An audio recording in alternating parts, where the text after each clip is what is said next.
Olá, pessoal! Nesta sexta-feira, nós faremos a nossa primeira aula prática na disciplina de Química Analítica e Orgânica. Nós vamos fazer um experimento relacionado à solubilidade dos compostos orgânicos. Então, eu preparei um material agora que fala um pouquinho sobre segurança em laboratório e, conforme nós combinamos, antes de iniciarmos a aula prática de solubilidade, nós faremos uma prova prática de reconhecimento das principais vidrarias e os seus usos. Então, vocês devem ler com bastante atenção aqueles materiais que eu já enviei, porque eu vou fazer algumas perguntas de reconhecimento das vidrarias. Bem, com relação à preparação para a realização dos experimentos, existem algumas dicas, algumas regras, na verdade, que devem ser seguidas. Então, certamente nas próximas disciplinas, nos próximos semestres, que vocês terão disciplinas bem específicas, práticas, essas regras elas deverão ser seguidas à risca. Então, no caso dessa nossa disciplina, como ela está acontecendo neste formato atualmente, então a gente vai passar meio batido em cima de algumas regras, eu só vou comentar com vocês. Então, o ideal é que o aluno leia com antecedência o roteiro da prática que será realizada, procurando compreender os objetivos e os procedimentos experimentais, prestando muita atenção às advertências em relação à segurança. No nosso caso, eu não enviei para vocês a aula prática, eu só enviei, na verdade, o material de estudo, né, com relação às vidrarias, mas normalmente o que se faz é isso, o professor envia o procedimento anteriormente e o aluno deve estudar e entender o que ele vai fazer na aula prática. Bem, responder, quando for o caso, a sessão denominada pré-exercícios de laboratório, que o guiará para se preparar para a aula. Estes exercícios geralmente envolvem a resposta de questões e a preparação de tabelas, quadros, fluxogramas, e o seu cumprimento é obrigatório. Então, normalmente é enviado um pré-laboratório para o aluno. E esse pré-laboratório deve ser entregue no dia da realização dos experimentos. Como eu falei, eu não enviei para vocês para esta aula. Com relação às vestimentas adequadas, então é imprescindível o uso de jaleco de manga longa, de preferência de algodão, calça, sapato fechado, luvas, óculos, quando for o caso, e na condição atual, a máscara também é uma vestimenta necessária. Também é importante que vocês tenham em mãos caderno e caneta para anotações. Então, não é permitido a troca de materiais. Então, cada aluno deve ter o seu material para realizar as anotações. Também são importantes a pontualidade, porque é necessário que todos os alunos comecem o experimento no mesmo horário. É importante que vocês deixem os seus materiais pessoais, como bolsa, roupas, casaco, enfim, logo na entrada do laboratório. Então, geralmente o pessoal acaba deixando o material lá na entrada, em frente à porta, no chão mesmo, ou ainda debaixo da bancada. Não é permitido deixar nada sobre a bancada, somente o seu caderno e a sua caneta. Um caderno e uma caneta por aluno. É importante que vocês prestem bastante atenção às explicações do professor, porque normalmente no início o professor passa um geral do que vai ser feito, então é importante que vocês prestem atenção para não ficar repetitivo, né? Também ter muito cuidado ao manusear os materiais e reagentes, porque, como vocês sabem, existem materiais que são tóxicos, que são corrosivos, que podem provocar queimaduras. É importante ter cuidado durante esse manuseio.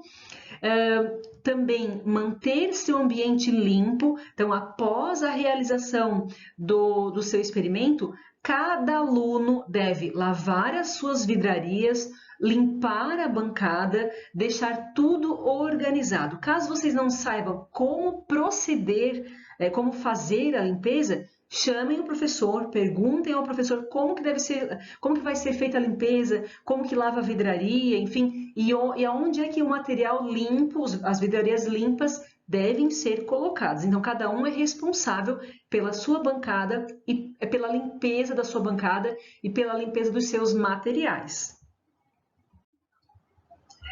Normalmente, após a realização da aula prática, o professor solicita a entrega de um relatório. Então, neste nosso experimento de solubilidade, eu vou exigir a entrega de um relatório prático. Este relatório, ele deve ser composto pela capa, que vai especificar o nome da instituição, o nome do aluno e a aula correspondente, a prática correspondente. A folha de rosto ela é opcional, sumário também é opcional, deve ter uma introdução. Nessa introdução, vocês devem fazer uma breve apresentação ao tema, dizendo do que se trata. Então, vocês vão falar de solubilidade, fala sobre solubilidade, como é que acontece a solubilidade, o que é solubilidade, quais são as regras que regem a solubilidade. Depois, vem os objetivos, e aí tem que saber quais são os objetivos da aula prática. Geralmente está lá exposto nos procedimentos, né? Os materiais que foram utilizados, quais os procedimentos experimentais, então, objetivo, materiais e procedimentos, eu informo para vocês, o professor entrega para vocês esse material, aí vocês só vão repassar para o relatório. E por fim, vocês devem apresentar os resultados que vocês obtiveram durante a aula prática e a discussão. Então, por que vocês obtiveram, se obtiveram êxito na realização ou se tiveram algum problema, enfim, explicando o que aconteceu para obter aqueles resultados. Neste caso, desta aula, como eu não entreguei para vocês o pré-laboratório, eu indiquei algumas questões que vocês deverão entregar junto ao relatório, certo? Então, já está lá bem especificado na parte de procedimentos quais são as respostas que vocês deverão entregar juntamente ao relatório. Bem, depois dos resultados da discussão, é importante que vocês elaborem, que vocês expressem as conclusões que vocês tiveram com relação ao experimento realizado. Também devem ser anexados os anexos, né? No caso, fotos, por exemplo, fluxogramas, enfim, também é opcional, e as bibliografias que vocês utilizaram para a elaboração deste relatório, principalmente com relação ao material que vocês usaram na introdução. Então, eu vou falar rapidamente sobre transferência de sólidos e líquidos. É importante que você garanta que está utilizando o reagente adequado. Então, é importante ter atenção ao rótulo, verificar se o material é aquele mesmo, se a composição, a concentração é a que você necessita, para não haver troca de material e realização inadequada do experimento. Bem, para reagentes corrosivos, deve-se ter cuidado com o frasco se ele estiver umedecido. Então, é muito importante limpar o frasco com papel toalha úmido e secá-lo. E sempre, na verdade, né, utilizar a luva se o reagente for corrosivo. Bom, para verter um líquido de um frasco, faça-o sempre no lado oposto ao rótulo, principalmente se o rótulo for de papel, né? Isso evita que o líquido escorra externamente sobre o rótulo, danificando-o e podendo futuramente impedir a identificação deste líquido. Também é importante ter cuidado com as tampas dos frascos sobre a bancada. Sempre manter as tampas voltadas, viradas para cima, para evitar que derrame material sobre a bancada e podendo provocar acidentes futuros, enfim. Sob nenhuma hipótese, coloque objetos sujos no interior de um frasco, pois isto vai contaminar a substância que está nele contida. Somente retorne uma substância ao seu frasco original se tiver certeza de que ele não foi contaminado. Então, a minha dica é: não devolva nada ao frasco original, não devolva o líquido ao frasco original. Feche o frasco e deixe em cima da bancada. E cuidado quando for pipetar, quando for utilizar algum material para transferência de líquidos, tenha certeza de que esse material está limpo, está higienizado, que ele não foi contaminado com outra substância. Sempre que algum líquido ou sólido entrar em contato com as suas mãos, lave-as imediatamente com muita água e sabão. Sempre. Não espere, né? Não espere começar a arder a mão, enfim. Vai lá e lava rapidinho a mão com bastante água e sabão. Bom, se a substância que está sendo manuseada é volátil, ou seja, se ela volatiliza facilmente, ela evapora facilmente, nunca cheire uma substância diretamente na boca do frasco, pois ela pode ser muito tóxica. Geralmente, os líquidos voláteis são tóxicos. Então, é importante que se faça essa transferência, esse manuseio dentro da capela e caso necessite sentir o cheiro da substância para verificar se aconteceu a reação, enfim, nunca faça-o diretamente ao frasco, mas seguindo essa figura, olha o que está ilustrado nessa figura. Então, o frasco numa distância considerável, a gente vai abanar, né, e sentir esse cheiro, então, o vapor indiretamente, nunca diretamente sobre o frasco. Com relação à medição dos volumes, então a prática de análise volumétrica que nós faremos na parte de química analítica, muito importante para a química analítica, essa prática requer a medida de volumes de líquidos com elevada precisão. Então é importante, quando se fala lá na prática 20 ml, que seja uma medida precisa, exatamente 20 ml. Porém, a medida de volumes ela está sujeita a alguns erros. As principais causas dos erros são a ação da tensão superficial sobre as superfícies líquidas, que eu já vou falar em seguida, a dilatação e a contração provocada pela variação de temperatura. Então, quando a gente está medindo, falando de substâncias que estão aquecidas, ou quando o frasco está aquecido, enfim, quando envolve variação de temperatura, a gente tem erros provocados pela dilatação ou contração dos frascos e dos líquidos também. Também podem ocorrer erros devido à calibração imperfeita dos aparelhos volumétricos. Os aparelhos eles são calibrados de tempos em tempos, né, por instrumentos específicos, e erros de paralaxe que eu vou falar também em seguida. Com relação à tensão superficial, então, medir volumes de líquidos em um recipiente significa comparar a sua superfície com a escala descrita no recipiente utilizado. Então, essa superfície é chamada de menisco. Os líquidos têm a propriedade de reduzir ao máximo a sua superfície. Essa propriedade, denominada tensão superficial, está relacionada com a força na qual as moléculas de um líquido se atraem mutuamente. Bom, se no interior de um líquido as forças de atração estão saturadas, na superfície está compensada só uma parte delas. Por isso, as moléculas da superfície sofrem uma atração recíproca especialmente forte e é como se o líquido estivesse coberto por uma película alta tensora. Então, essa força que contrai a superfície do líquido, ela é chamada de tensão superficial e ela varia de líquido para líquido e depende principalmente da interação intermolecular.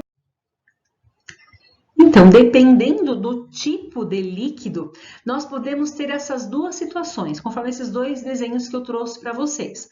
No primeiro, observem que a superfície do líquido ela tem a forma côncava. Então, o menisco, que a gente chama de menisco, essa superfície, ela tem a forma côncava. É o caso da água e de soluções aquosas. No segundo caso, observem que a superfície tem a forma convexa. Então, como proceder à medição nessa situação? Bom, para a água, a força de coesão entre as moléculas é parcialmente superada pelas de adesão entre ela e o vidro. Então, o menisco aparece na forma côncava, sendo que a sua parte inferior, o vértice, é o que deve coincidir com a linha de aferição. Ou seja, quando eu for realizar a medição, eu vou verificar esta região aqui, onde a parte mais inferior do menisco. a parte do vértice. É ali que eu realizo a minha medição. Bem, no mercúrio, ao contrário, as forças de coesão são maiores que as de adesão entre o mercúrio e o vidro. Então, o menisco é convexo e na hora de verificar a sua medição, a sua leitura, deve ser feita na parte mais alta do vértice, na parte superior do vértice. Então, é importante que durante a leitura nós verifiquemos o menisco, a parte do vértice, e não a parte maior ou menor, enfim, de contato com a água, ou com no caso com o mercúrio, mas o seu vértice. Outro erro que acontece, a gente chama de erro de paralaxe, que são erros relativos à posição do olho do observador. Então, o olho deverá estar sempre no mesmo nível da marca de aferição do recipiente.